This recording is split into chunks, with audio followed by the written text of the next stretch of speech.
Tuhan memberkati engkau dan melindungi engkau. Tuhan menyinari engkau dengan wajah-Nya dan memberi engkau kasih karunia. Tuhan menghadapkan wajah-Nya kepadamu dan memberi engkau damai sejahtera. Amin. Shalom. Pada saat ini saya ingin menjelaskan berkaitan tentang dosa. Tentu kita mengetahui bahwa manusia sudah jatuh ke dalam dosa dan terpisah dari Allah. Dan Alkitab juga mengatakan bahwa upah dosa adalah kematian atau maut. Bapak Ibu yang terkasih, saat ini saya ingin menjelaskan bahwa dosa itu di hadapan Allah bagaikan hutang, bagaikan hutang. Sama seperti saya berhutang kepada seseorang, saya berhutang. Kita anggap saja contohnya 1 juta Terus saya berhutang 1 juta, terus saya menghadap dia dan mengatakan bahwa, "Hai bos, saya janji deh masalah ini akan saya selesaikan dengan cara berhenti berhutang."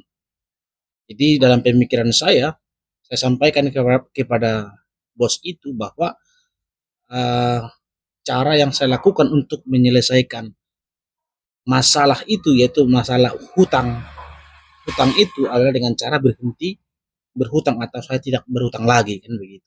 Tentu bos itu pasti bilang begini, kau pikir rupanya dengan berhenti berhutang maka utangmu selesai, tentu dia tidak akan terima segampang itu, namanya utang tetap dibayar, tidak bisa dengan berhenti berhutang maka lunaslah hutangnya.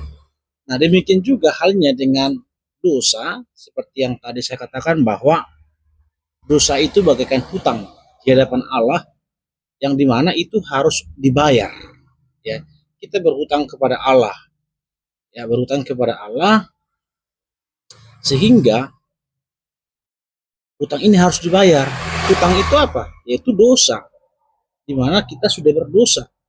Jadi dengan posisi kita sebagai berhutang dalam hal dosa ini, untuk membayar hutang itu tidak bisa, bukan tidak cukup, bukan tidak hanya cukup, tapi tidak bisa dengan berhenti berbuat dosa. Kita bilang gini sama Tuhan, "Tuhan, ampunilah, hapuslah dosaku, hapuslah dosaku, berhenti pun aku berbuat dosa," gitu ya. Nah, itu tentu di hadapan Allah sama seperti bos yang tadi, apakah dengan berhenti berhutang, hutangmu lunas? Nah, demikian juga halnya, apakah dengan berhenti berbuat dosa, dosamu beres, aman, begitu ya. Tentu selesaikan dulu hutangmu, selesaikan dulu dosamu di hadapan Allah.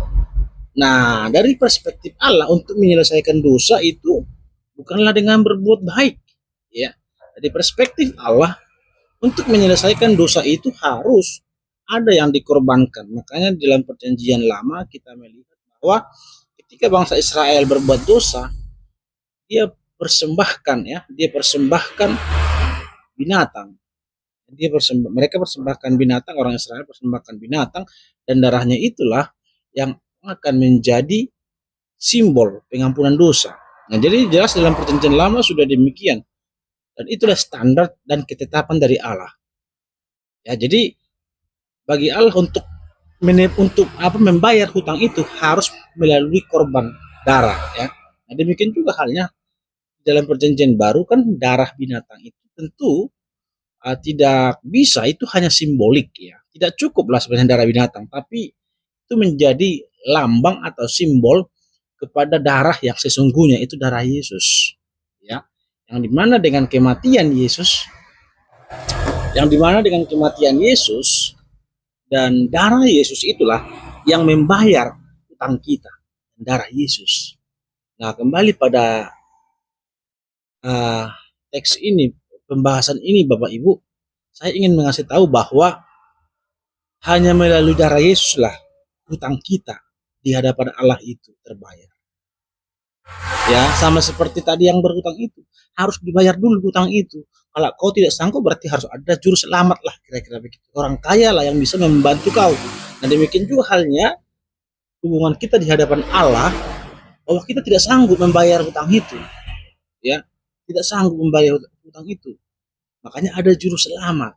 Karena kita tidak sanggup, itu Yesus Kristus. Darah Yesus itulah yang menjadi standar Allah, perintah Allah yang bisa mengampuni dosa kita hanya dengan darah Kristus, yang merupakan tipologi dalam perjanjian lama.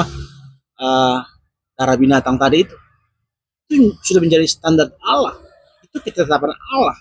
Jadi jangan bikin ketetapan sendiri dengan berbuat baik supaya hutang saya terbayar, ya, tidak ada penyelesaiannya itu. Nah, kiranya Bapak Ibu kalau ingin selamat, kan yang menghalangi kita dengan Allah itu kan dosa kita. Artinya kalau dosa kita sudah terselesaikan dengan juru selamat ini, berarti kita sudah kembali dengan Allah kan. Makanya hanya percaya dengan Yesus yang memberi keselamatan inilah, yang membayar hutang inilah terjadi keselamatan itu. Makanya itulah sebabnya keselamatan hanya melalui orang yang membayar hutang itu pada Allah, yaitu Yesus Kristus. Oleh karena itu Bapak Ibu, saya kembali mengatakan bahwa percayalah kepada Yesus. Karena dialah yang membayar hutang kita, sehingga kita bisa berkomunikasi lagi kepada Allah, dan kita kembali berelasi, dan kita memperoleh hidup yang kita. Percayalah kepada Yesus yang membayar hutang itu, yang memberikan keselamatan kepada kita. Tuhan memberkati. Shalom.